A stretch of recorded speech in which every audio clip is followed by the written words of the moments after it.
said, yeah, okay, you caught us. We did it. And they brought out an old picture of a graduating class, and there's a bunch of severe-looking, very serious new doctors, and standing in the back was a lone, single black man. And they said, ladies and gentlemen, meet Mr. Grandison Harris. He was the Resurrection Man.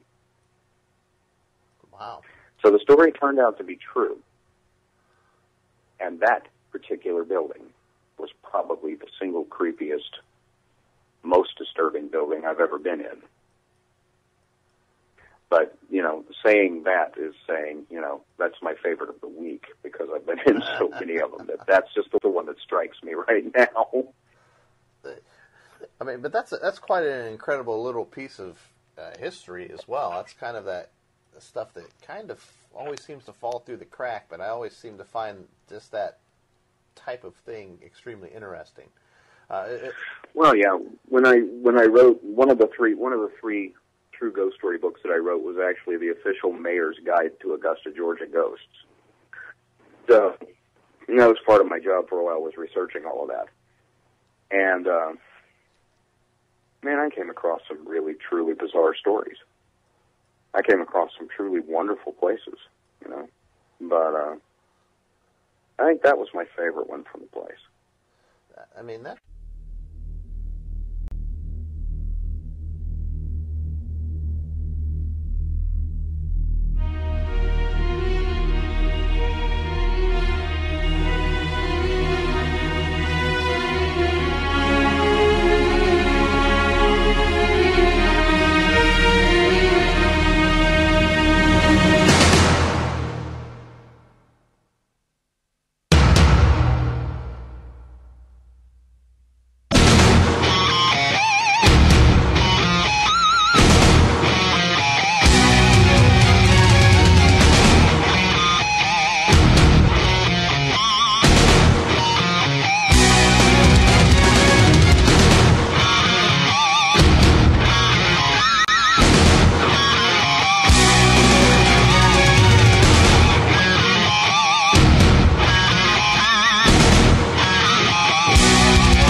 snatching aspect of it. Then you add into that, that the fact that they kept it hidden and they've kept it under wraps for so many years. Yep. That's bizarre. I mean, at some point, I guess, at what point could they go, well, yeah, we used to do that, and not lose some kind of credibility? Well, I would hope they would have come out with it before they, before everybody says, before they get discovered, as it were. But apparently they didn't, so they had to fess up to it in that guilty criminal kind of way. But see, the thing is that it wasn't. You think about how horrible that was, but what a lot of people don't realize is it wasn't an uncommon practice. There were resurrection men all over the South, also up north, also in England. There were resurrectionists everywhere. Right. It's just that one. That one happened to be the one that everybody caught. Right. I know that was a fairly common practice that there were during. I don't know, was it the Victorian era in England? And, the body snatchers, like you said, the resurrectionists. It was the only way they could get fresh corpses to study anatomy. So right, and if it weren't for the resurrectionists, we wouldn't have modern medicine.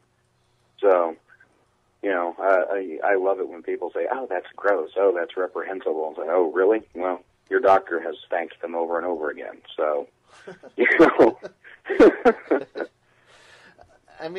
It was one of those things where it does seem like maybe the ends are justified to some degree.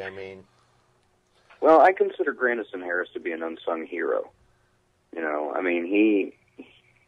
He knew very well that what he was doing was illegal, and he knew very well that if he was caught doing it, that they'd have hung him. Oh, yeah. But he did it anyway because, number one, he needed the money. Number two, he recognized that it was necessary. And number three, well, his owners told him to. But after the Civil War, interesting note, he left during the Civil War, and I'm assuming it was to fight. I can't remember right offhand. But he actually returned after slavery was made illegal. He actually returned and took his old job back as the Resurrection Man. This time they actually paid him for it. Huh. But yeah, he just did it until he couldn't do it anymore. Did it till he retired or whatever.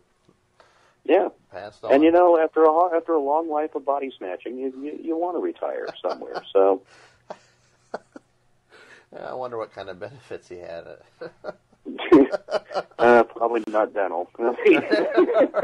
No 401k or whatever. Yeah, and how do you mark that on your taxes? 900 bodies stolen. This doesn't quite work well. So, also, so I also know, like, I don't know. With the DreadCentral.com, are you kind of a horror movie fanatic? Oh yeah. Okay. Just that's the short answer. Yes. Yeah. Okay. So I'm gonna kind of break away from the paranormal now and kind of maybe ask you about what your favorite horror films are. Favorite recent or favorite of all time? Well, we'll go favorite of all time and what you've liked that's come out of the new crop after that. Okay. Favorite of all time, The Exorcist. Okay. That will always be my favorite horror movie. Close second to that is Hell House. I have not seen that one. A lot of people haven't. It's an old English show. It's actually based on a novel by my absolute favorite author. His name is Richard Matheson. Okay. Yes. And Hell House is the single book that I have read it's one of the very short list of books that I've read that actually made me jump while I was reading it. Really? And yeah, and that's being around this as long as I have, that's actually hard to do, and that's just, Richard Matheson's work made me want to be a writer. Okay? So, but that movie is one of my favorite horror movies, and it's just incredibly atmospheric, incredibly creepy. There's so much that filmmakers could learn from it even today. Now, my most favorite recent horror movie to come out, would be Trick or Treat, Oh, that's which I don't know if you've seen. Have you seen that one? My gosh, is that movie fantastic? That movie is fantastic. I love it. It reminds me of Creepshow with all the little vignettes, but I love the way they all stick together. You know, it's to me that was just brilliant, and it sucks that movie was supposed to come out 2 years before it did, but it got mired up in the studios. So yeah, I don't know what happened to it. It was such a long wait to get to that.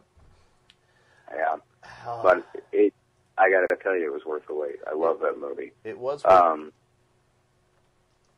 ahead. No, it was definitely worth it. It was fantastic. I mean, the way it was, and the treatment of the Halloween itself was interesting as well, because it had so many different levels to it. You had, it happening to a story about an elderly man, a story about father and son, a story about the teenagers, and you had a story about children. So it's like it was working on all these different levels of ages, and just it was phenomenal. I loved that movie. Yeah, it's a fantastic flick. But that would have to be my favorite flick to come out in the past 5 or 6 years. So I think that's a good pick for sure. And you mentioned The Exorcist. And I think if you haven't seen The Exorcist by now, I don't know what you're doing. If you haven't seen it, I don't think you can actually call yourself a horror fan. Well, and I'll tell you the interesting. As with everything else, I have a weird perspective on The Exorcist and on the exorcism of Emily Rose and that kind of thing. I researched the actual cases that inspired those two movies, and so they have a special place in my heart. Those two do.